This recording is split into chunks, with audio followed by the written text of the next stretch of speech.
Have you ever looked at beautiful autumnal styled Halloween feel living rooms and just wish you were able to achieve that same look in your own home? Something that feels cosy and with a hint of Halloween but not too overbearing. Well, today I'm going to show you how I've created my own living room and show you everything you need for it.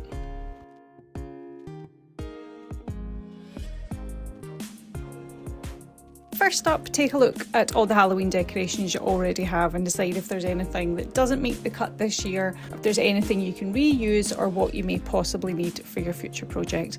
Have a look at your cushions that you're planning on using, measure them up and take a note of them before you go shopping. So mine were 50 centimetres wide, so I took a note of that for going to IKEA. Also have a look at your existing styling. Think about the objects you could really simply switch out to make a Halloween feel. I measured up the things I wanted to switch out so I knew roughly what kind of size I was looking for. I headed to IKEA and went straight to the market hall to look at the options for cushions and throws that they had available. Being able to see and touch and feel the cushions gave me a really good idea of the overall look I wanted for the room. I then headed to the flower section where I was hoping to pick up something with orange hues. Unfortunately, I didn't see anything that I had in mind, but I found these lovely green options, the Smica and also the fern option. These ferns would be a fantastic autumnal addition to any room. Right next to the flower shop are the candlesticks, and I picked up these lovely black sticks thinking that with black candles in this would be really Halloweeny on my mantelpiece. I headed to the checkouts with everything in my trolley, including some glimmer, small and medium size tea lights, which everybody needs for the autumn and winter season. I checked it all out. It did come to a quite high total. However, I knew that there would be certain things I would be taking back. IKEA have a 365-day returns policy, so it's brilliant to take options home, figure out what ones you like, what ones you don't, and return the rest. So first up, I took out this large black pretzel shape and changed it for this white candle that I got last year for my birthday that came from TKMAX. Whilst I love it as a candle, it has quite a sweet scent, so I was happy to use it as an ornament in this instance. Next up is a lovely ornament I was gifted by a lady who was closing her shop, and I felt that was a perfect size to offset with the ghost candle up in the top shelf on the stacked books. I love this little glazed pumpkin, however I kind of only wanted one face in this styling elevation, so I rotated him and popped him in beside these gorgeous faux plants stacked onto some existing books that I had. Next up, I'm taking out the blue crockery that I had and I'm going to replace it for this pumpkin I picked up in TKMAX. I hate the face on this, but the dimensions were so perfect I decided to buy it and rotate it, leaving the blank side forward. I picked up this white pumpkin in Home Bargains. It was the best that was on the shelf, but there was a small mark on it, so I'm using my barkeeper's friend to take it off with a small exfoliating glove. Just work it gently, make sure you don't take off the actual ceramic or go right into the paintwork, and I gave it a dust off because it had been sat and gathering dust a little bit in the store.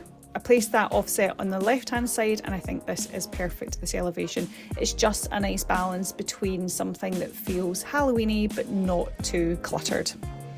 For the mantelpiece, I decided to use these gorgeous totem vases that I have already existing from West Elm, and I got some branches from my pear tree and I started to strip them of all the leaves to make a kind of spooky wood stick like ensemble on my mantelpiece. I took a bit of time positioning them, thinking about how they were placed, and they actually started to form a sort of natural sweep in the left hand section, which is where I was going to plan to put some bats, so it worked perfectly. It kind of feels like the wind is blowing in that direction. I picked up these packs of bats from Home Bargains. They were 99p a pack and I picked up 2 thinking I would definitely use them, and I did. They come in 3 sizes, 10 centimetres, 20 centimetres and 30 centimetres, and they come with double-sided sticky back foam patches. They're made of UPVC and you have 2 lines. You simply fold them and pop the foam sticking on the back and start to arrange to your heart's content. I got a bit geeky about this and started to look up how bats naturally fly to make it kind of as authentic as it could be, and I did kind of weigh up a couple of different options. Do we start with smaller bats spreading to larger ones? And in the end I actually decided mixing them up was probably the best thing and the right thing for me to do. I wanted to add some to the sticks, so I got my hot glue gun, which I used for everything, and I just added the 3 that I had left because I actually had used so many of these up. So I placed the three of them facing in the same direction and staggered them between the front vase and the back vase, just to give a little bit of balance to the whole overall look. In the end, I positioned them so it looked like they were almost sweeping out the fireplace and up into the corner of the room. Next up are the candlesticks that I picked up, the lovely black ones in IKEA. These will be perfect with the black candles that I had picked up off of Amazon. I ordered them, got them delivered next day delivery with my Prime. They do sit really squintily. I have a solution for that. I have used building sand. You simply put it into the candle holder and you squish it in and it forms a kind of natural leveler, and it also means when your candle burns down you don't have any issues with anything being flammable. Next up, we're going to style the sofa. So I had picked up a couple of options of green cushions, but I preferred the Sanela, which is a velvet option. Picked up this lovely terracotta Vareld cushion and also this Kransborre cushion that's described as being a golden brown, but for me it's definitely a pumpkin kind of colour.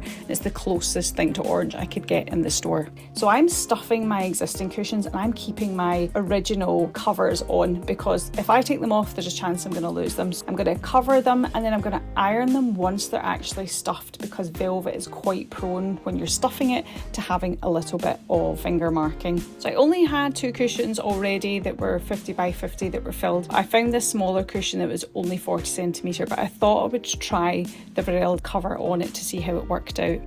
And interestingly enough, it actually filled one end fine, but at the other end it was definitely quite baggy. So all I simply did was fold it up and pinned it at the back with some pins. You could obviously sew it, but for me, for it being a temporary cushion, I felt that this was enough just to style the sofa, and it actually gives quite an interesting little lip to the bottom of the cushion, which makes it a little bit unique as well.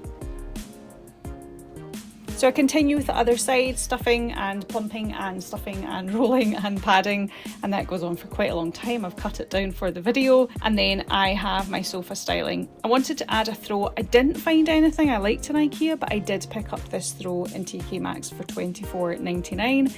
So I start to style that by simply folding it in half and swooping it across the sofa at an angle, and then I tuck the back into the cushion just to give it a finished look.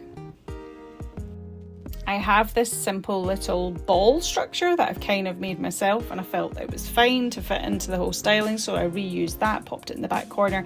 And then this is a really cool little book that I also made for storing all my remote controls, and I popped that in the lower left hand corner. This is a marble massive coaster that I bought from TKMAX. It's super handy to use. Pop that in the remaining corner and then pop a skull at an angle on the book.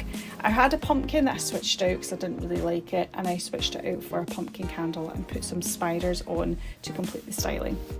But we have the Smica that I bought. I'm a bit of a fake flower snob, I have to say, but for the purpose of the video I wanted to use something that I bought in IKEA. These were £6.50 each, and I spent a lot of time, just like the cushions, faffing with these, trying to push them down, trying to give them a natural feel. So I continue to turn and twist the leaves to have the better side facing up, and kind of moulding them to try and make them feel more malleable and more realistic, if you can call fake plants realistic. I'd picked up these big sized spiders from Home Bargains with clips on the back. I noticed above my sofa was a bit bare, so what I did was I glue gunned onto the highest point of the clip a massive daub of glue, and I stuck these onto the glass of the picture frame. They add a bit of temporary fun that you can simply just remove the glue from the glass once you've completed it, and it doesn't leave any mark.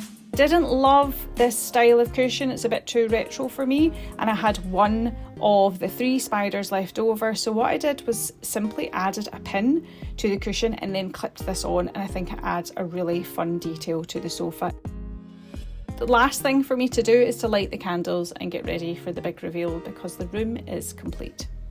I am so delighted with this room. It just created a really kind of autumnal, slightly Halloween-y feel. I think the colours and the textures are perfect for the style of living room that I have, because it's definitely a little bit on the luxury side, the fabrics and things. I love the spider and the cushion, carrying on up to the artwork above, and then the styling and that shelving and these black candles, which I just thought were absolutely gorgeous. I love my sofa tray, it's perfect. I've also got that additional candle on that for lighting when the nights get darker. This cushion, I understand, is not massively practical. It would be taken off to snuggle or sit and watch a movie. I'm really pleased with the overall effect. I love the bats. They do tend to pop off a little bit throughout the day. Every now and then you come in and there's a bat on the floor, but you just need to stick it back up again and replace your foam padding for next year when you come to do it all over again. So all in all, I'm so pleased with this finished room. I cannot wait for the dark nights to come, can pop the candles on and snuggle in front of the fire, and even looking forward to Halloween when I've got the little kids trick-or-treating. If you enjoyed this video, please watch my other video, Fun Chic Halloween Family Style Decor.